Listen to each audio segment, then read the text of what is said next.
पितामह शुक्राचार्य, पितामह शुक्राचार्य।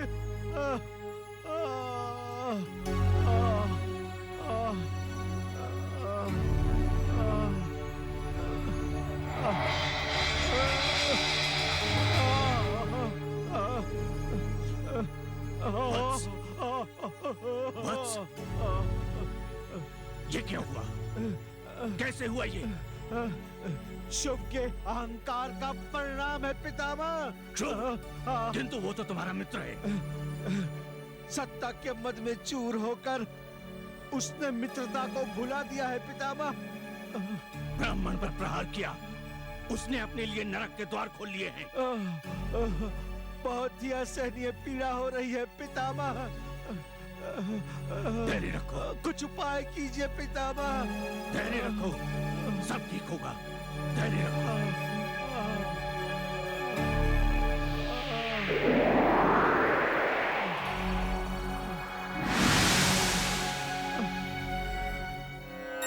ओम त्र्यंबकम यजामहे सुगंधिम पुष्टिवर्धनम उर्वारुकमिव बंधना मृत्योर्मुक्षी यमामृतात्।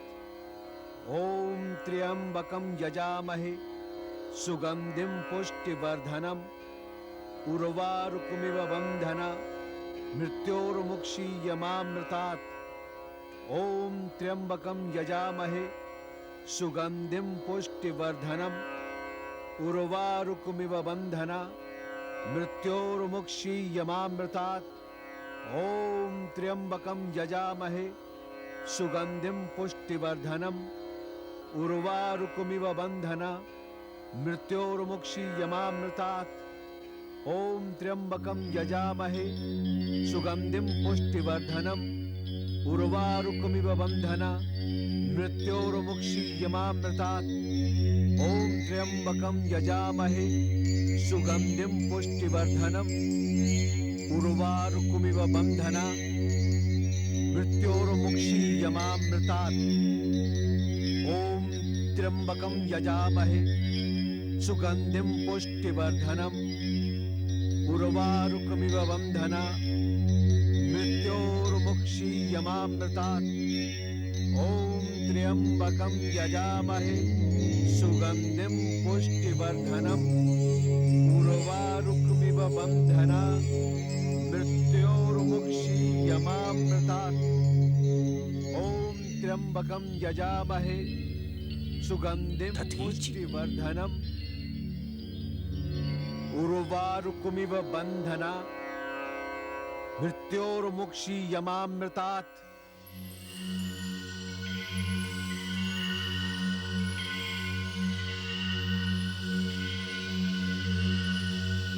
महाराज की जय हो।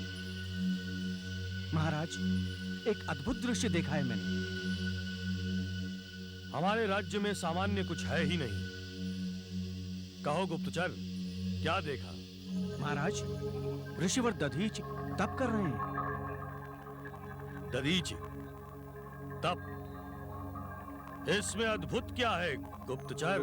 महाराज, इससे पहले तो वो आश्रम में जप तप किया करते थे, किंतु इस बार वो वन प्रदेश में एकांत स्थान पर तपस्या कर रहे हैं। वन प्रदेश में एकांत स्थान पर? तो दीन ब्राह्मण हमारे कोप से बचने के लिए घने वन में छुप गया है। छुपने का तो आभास हुआ नहीं महाराज, लेकिन ऐसा संभव है कि वो कोई मंत्र सिद्ध कर रहे हैं जो आपके लिए अनर्थकारी हो।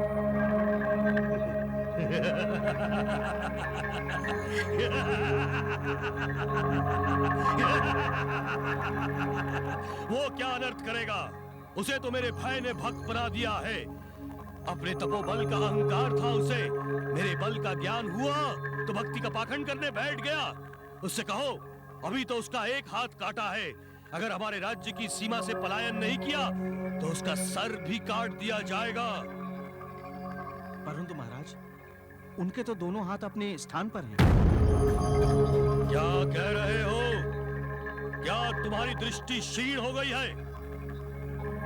क्षमा करें महाराज, मैंने जो देखा वही आपसे कहा। ऋषिवर दधीची के दोनों हाथ सुरक्षित हैं। असंभव! हमने स्वयं अपनी तलवार से उसका हाथ काटा है। रक्त की धारा बहती हुई हमने स्वयं देखी है। आपकी शक्ति पर कोई संदेह नहीं है महाराज, परंतु ऋषिवर दधीची के स्वस्थ होने में भी कोई ना कोई रहस्य है। दधीची का स्वस्थ होना हमारी शक्ति पर प्रश्न चिन्ह लगाता है। नहीं गुप्तचर, हम उसे व्यंग करने का अवसर नहीं देंगे। ब्राह्मण की विजय और राजा की पराजय ऐसा नहीं होने देंगे हम। हमें उसके सम्मुख ले चलो।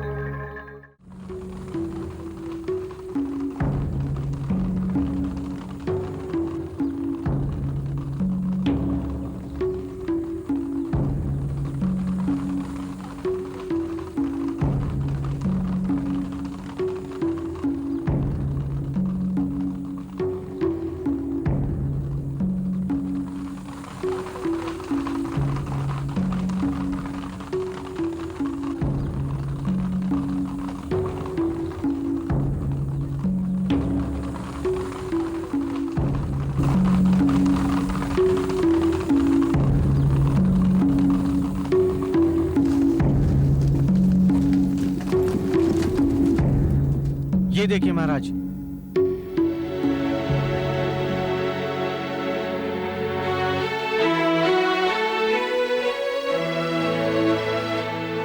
सत्य ही, दधीची के तो दोनों हाथ ठीक हैं। और ये भी सत्य है महाराज कि वो आपके अनर्थ के लिए ही तप कर रहे हैं।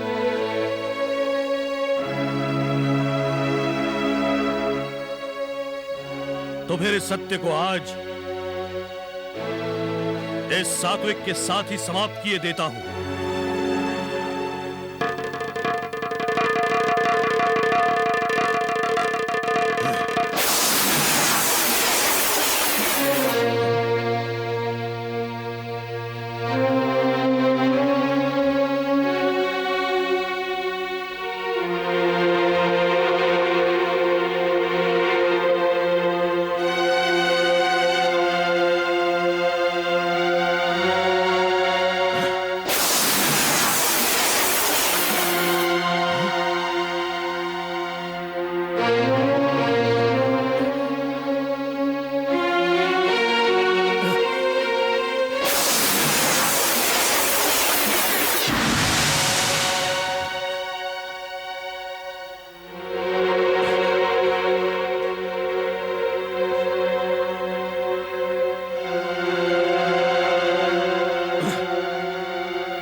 प्रतीत होता है इसने सीमा बाधित की हुई है,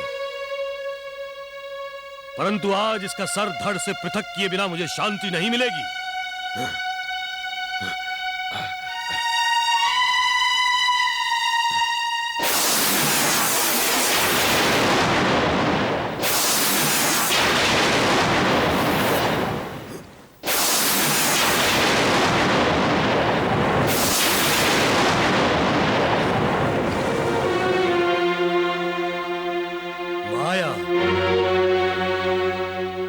ये मायावी हो गया है।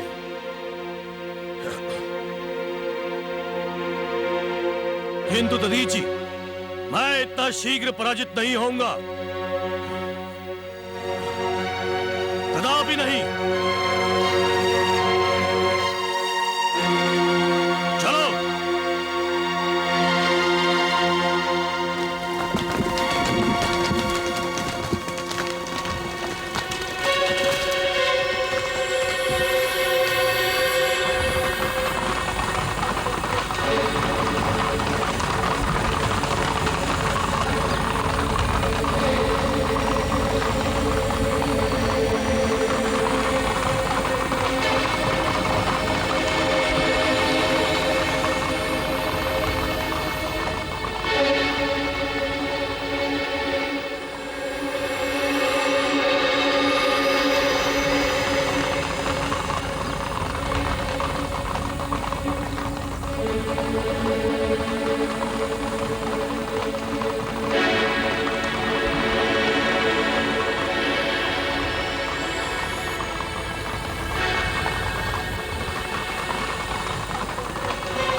एक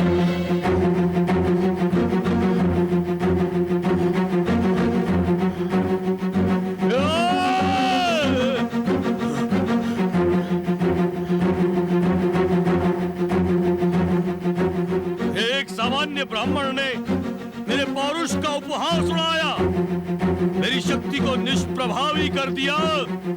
ये असहनीय है, ये असहनीय है।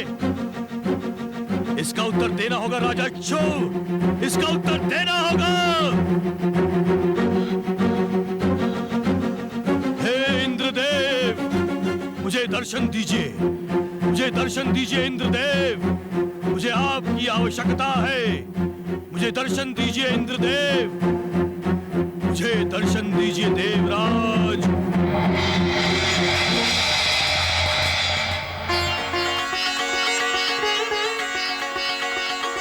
क्या बात है इक्षु?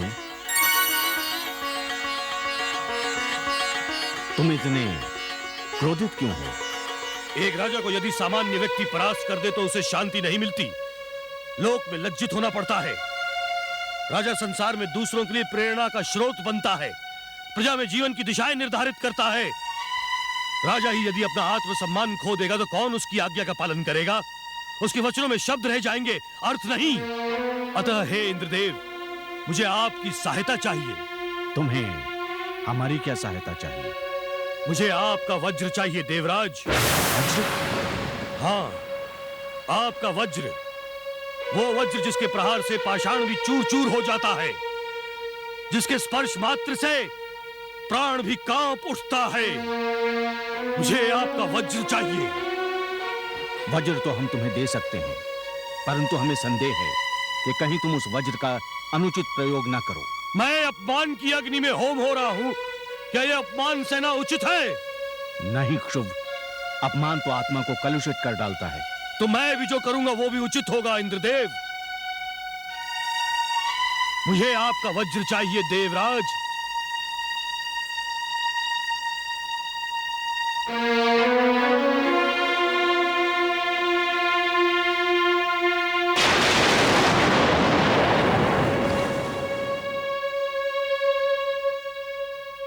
ये वज्र तुम्हारे अपमान का प्रतिशोध लेने की शक्ति रखता है। मैं आपका आभारी हूं इंद्रदेव, आपने मेरी सहायता की। तुम्हारी सहायता करके हमें भी प्रसन्नता होती है। विजयी भव।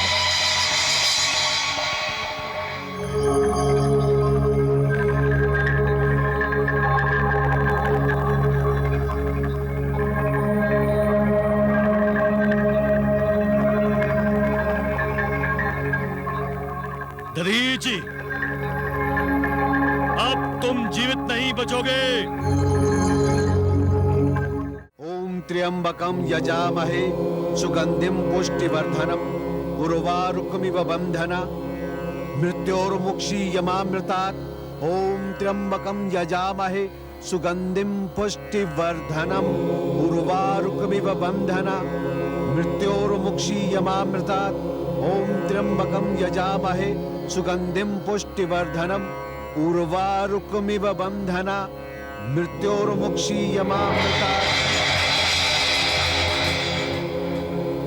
ओम त्र्यंबकम यजामहे सुगंधिम पुष्टिवर्धनम उर्वारुकमिव बंधना मृत्योर्मुक्षीयमामृतात्। नेत्र खोलिए ऋषिवर दधीच, आपकी तपस्या सफल हुई। महादेव,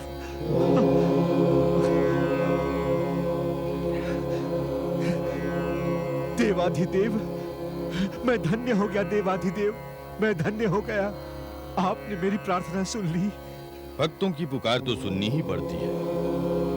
कहिए, क्या चाहते हैं? मुझे आपकी कृपा दृष्टि चाहिए भगवान।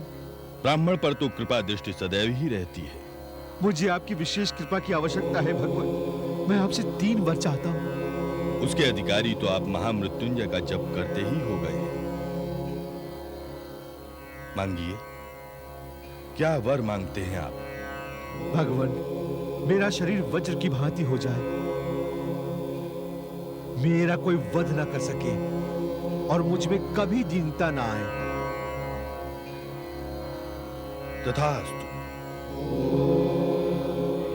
किंतु ऋषिवर, आप जैसे योगी को मृत्यु का भय?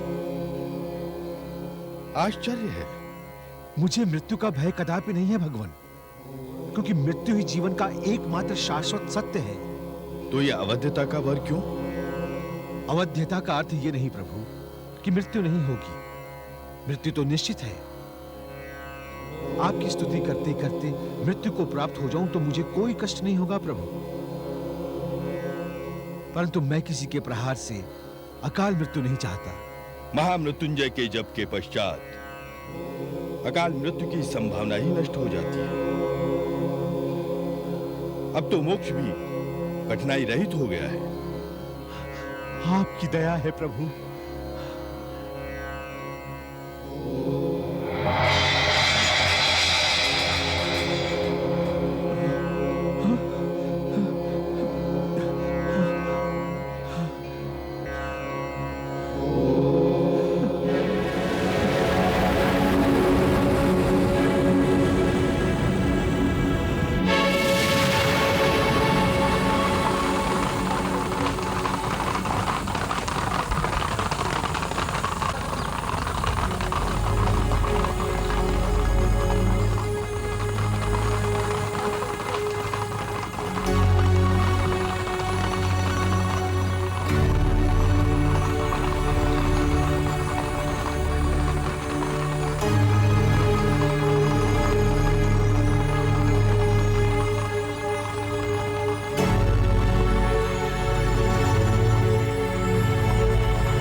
कहाँ गया वो कपटी ऋषि?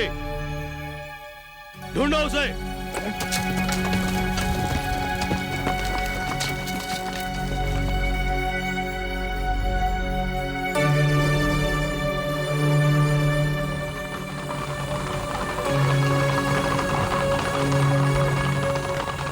महाराज, दधीची यहाँ है।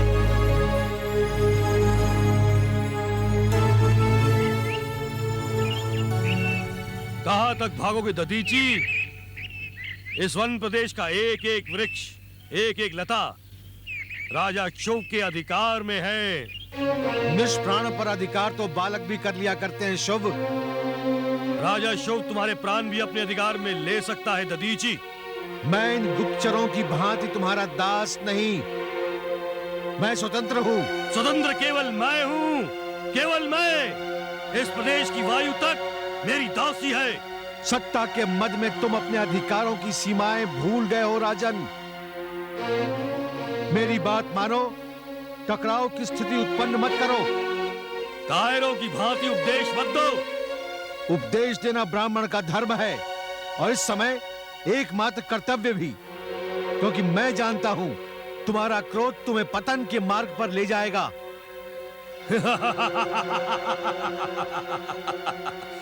लगता है मेरे क्रोध से तुम्हारी आत्मा तक कांप उठती है दधीची।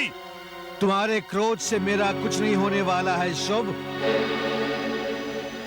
हाँ, तुम अपना सर्वनाश अवश्य कर लोगे, क्योंकि क्रोध उस अग्नि की भांति होता है जो पहले स्वयं को जलाती है। तुम भी भस्म हो जाओगे। लौट जाओ। लौटूंगा, अवश्य लौटूंगा, किंतु तुम्हारा अंत करने के पश्चात।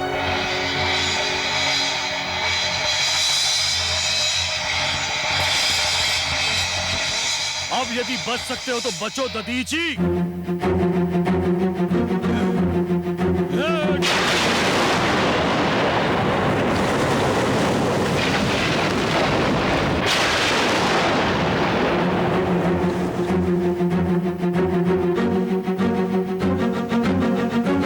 वृक्ष फर्श पर मारा गया कंकड़ अपने ही सर पर आकर लगता है शुभ। अब भी लौट जाओ। तुम ऐसे नहीं मानोगे शुभ।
पिताश्री, पिताश्री, मेरा मार्गदर्शन करें, मेरा मार्गदर्शन करें पिताश्री।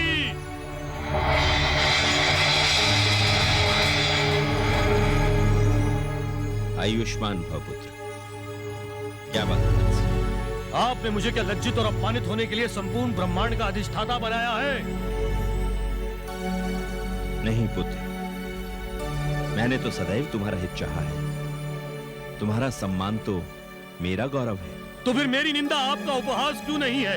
मेरी पराजय आपकी लज्जा क्यों नहीं है? किंतु पुत्र, इस क्रोध का कारण तो ज्ञात हो।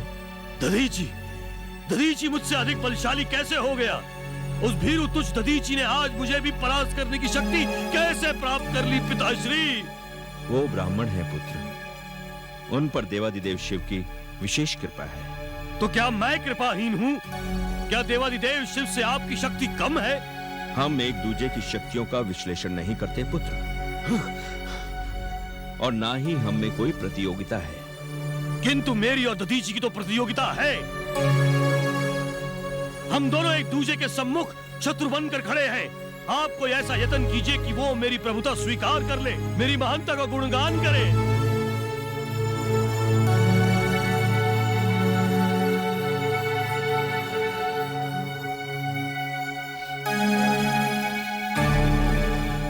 आप किस विचार में पड़े हैं पिताश्री? अपनी संपूर्ण शक्ति देकर मुझे विजयी बनाएं। नहीं, नहीं पुत्र, मैं कदापि ऐसा नहीं कर सकता। क्यों?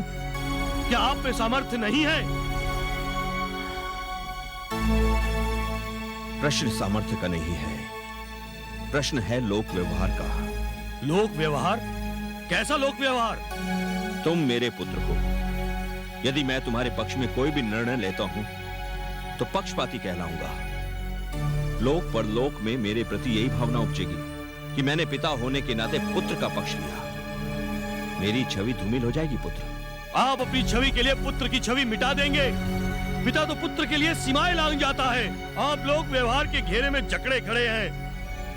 मैं केवल तुम्हारा ही पिता नहीं हूं, मैं परम पिता हूं, अर्थात सर्वसाधारण भी मेरी ही संतान है। मुझे कोई भी निर्णय लेने से पूर्व संसार पर उसके प्रभाव की व्याख्या करनी पड़ेगी पुत्र। तो आप ही मुझे मृत्यु क्यों नहीं दे देते पिताश्री? निराश होने की आवश्यकता नहीं है पुत्र। मैं स्वयं तुम्हारी सहायता नहीं कर सकता, किंतु तुम्हें विजयी होने का मार्ग तो दिखा सकता हूं। तो दिखाइए ना। मैं दधीची को अपने चरणों में नतमस्तक देखने के लिए व्याकुल हूं। पुत्र, तुम श्री हरि विष्णु की शरण में जाओ। श्री हरि विष्णु की शरण में? हाँ पुत्र, तुम तो उनके अनन्य भक्त हो। उन्हें प्रसन्न करो, वही तुम्हारी इच्छा पूर्ण कर सकते हैं। और हाँ पुत्र, उनके आशीर्वाद से ही तुम्हारे मनोरथ की सिद्धि होगी। जैसी परमपिता की आज्ञा।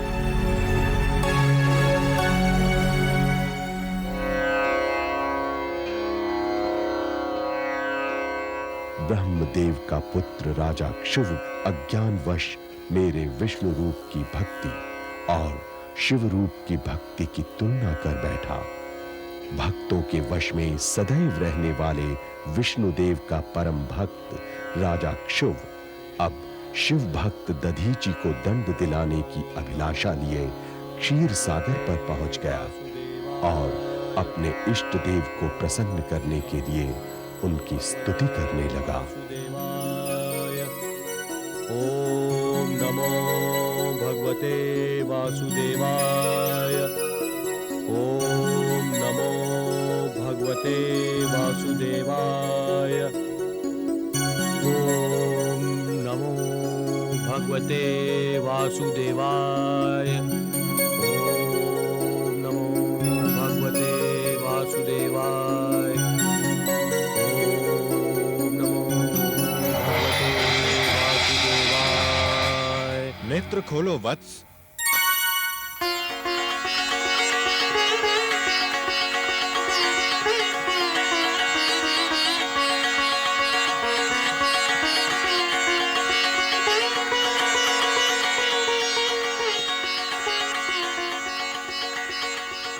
मैं तुम्हारी भक्ति से प्रसन्न हुआ राजा क्षुभ।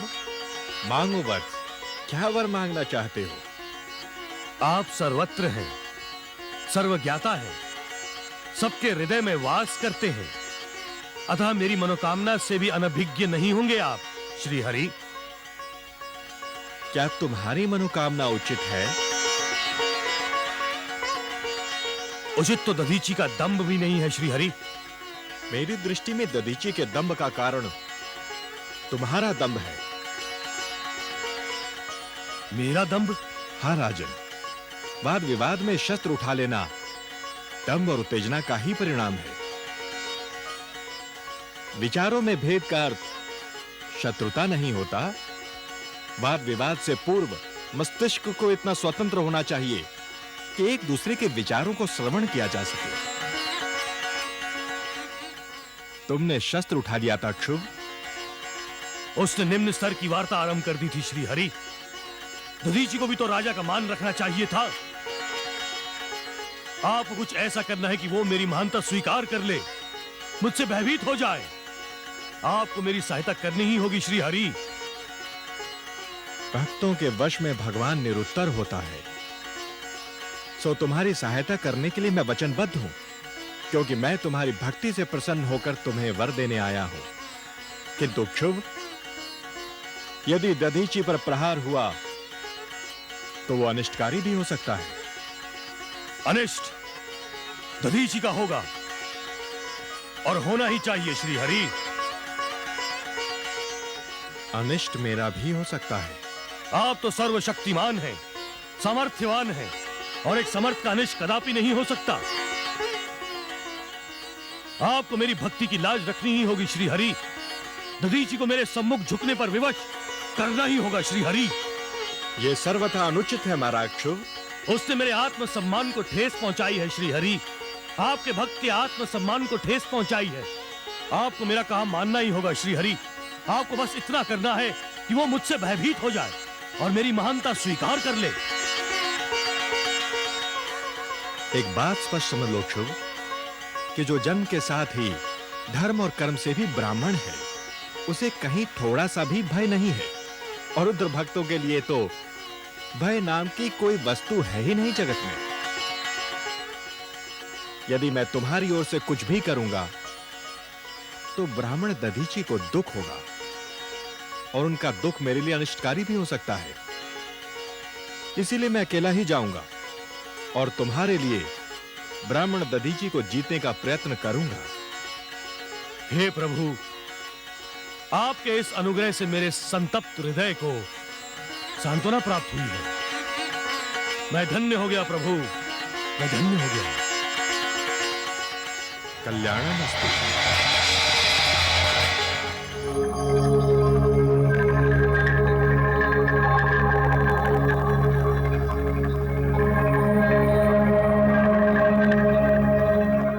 ओम नमः शिवाय। ओम नमः शिवाय। ओम नमः शिवाय। ओम नमः शिवाय, ओम नमः शिवाय, ओम नमः शिवाय, ओम नमः शिवाय।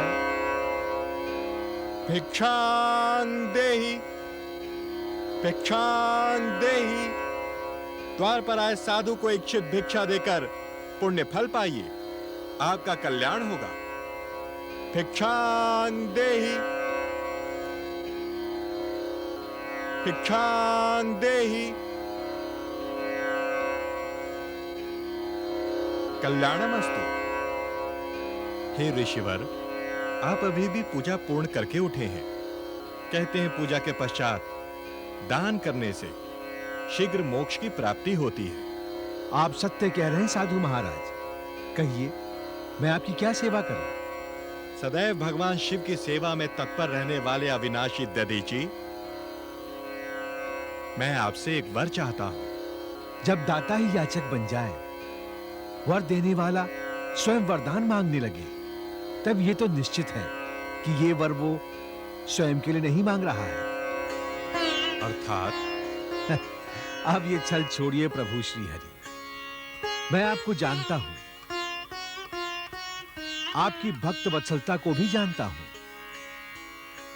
और ये भी जानता हूं कि आप उस दुष्ट बुद्धि राजा शुभ की भक्ति के वश में होकर यहां उसके हित साधन हेतु पधारे हैं।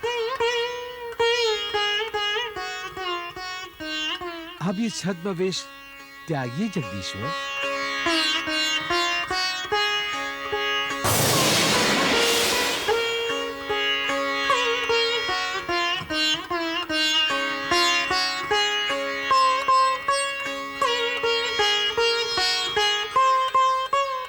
मैं जानता हूं महर्षि दधीची कि आप पर भगवान शिव की असीम अनुकंपा है, और उसी कृपा का फल है कि आप अविनाशी हैं। हे प्रभु श्री हरि, आप ये भी जानते हैं कि रुद्रदेव के भक्त संसार में किसी से भयभीत नहीं होते, देव दानव या मानव। फिर भी आप उस शठ शुभ की बातों में आकर यहां पधारे हैं। हे उत्तम व्रत का पालन करने वाले महर्षि दधीची, आपका कथन सत्य है, किंतु मैं ये कदापि नहीं चाहता कि आप किसी से भयभीत हो। परंतु राजा क्षुभ इस समस्त जगत के अधिष्ठाता हैं। जगत सृष्टा ब्रह्मदेव, जिन्होंने आपकी भी सृष्टि की है, उनके पुत्र हैं। अतः आपको उनकी महानता स्वीकार करनी चाहिए। महानता उसकी स्वीकार की जाती है जो महान हो, और महानता का सर्वप्रथम लक्षण है विनम्रता, जिसका उस दंभी शुभ में नितांत अभाव है। दंभ तो आपकी बातों से भी प्रकट हो रहा है महर्षि दधीची, और स्मरण रहे कि दंभ सदैव हिंसा की ओर ही प्रेरित करता है। हिंसा मैंने चाही? हिंसा वो राजा शुभ चाहता है। राजा के रक्त में ही हिंसा होती है। राजा के साम्राज्य की वृद्धि हिंसा के रथ पर चढ़कर आती है। वो शस्त्रों को अपना मित्र मानकर कभी भी उसका प्रयोग कर बैठता है, और यही राजा शुभ ने मेरे साथ किया। किंतु प्रहार तो आपने भी किया था ना महर्षि दधीची? किया था ना प्रहार? क्या एक ब्राह्मण को प्रहार करना शोभा देता है? क्या एक राजा को ब्राह्मण पर शस्त्र प्रयोग करना शोभा देता है? एक ब्राह्मण को अपनी सुरक्षा का भी अधिकार नहीं है प्रभु। ब्राह्मण का कर्तव्य है धर्म कर्म का पाठ पढ़ाना, नीति अनीति की व्याख्या करना। परंतु प्रभु, जब नीति के स्थान पर अनीति का प्रयोग हो रहा हो, धर्म के स्थान पर स्वार्थवश अधर्म का आश्रय लिया जा रहा हो, तब ब्राह्मण का भी कर्तव्य बनता है कि वो अधर्म और अनीति का विरोध करे, और आवश्यकता पड़ने पर शस्त्रों का भी प्रयोग करे। किंतु अपने राजा के विरुद्ध शस्त्र उठाना निश्चित ही पाप है ऋषिवर।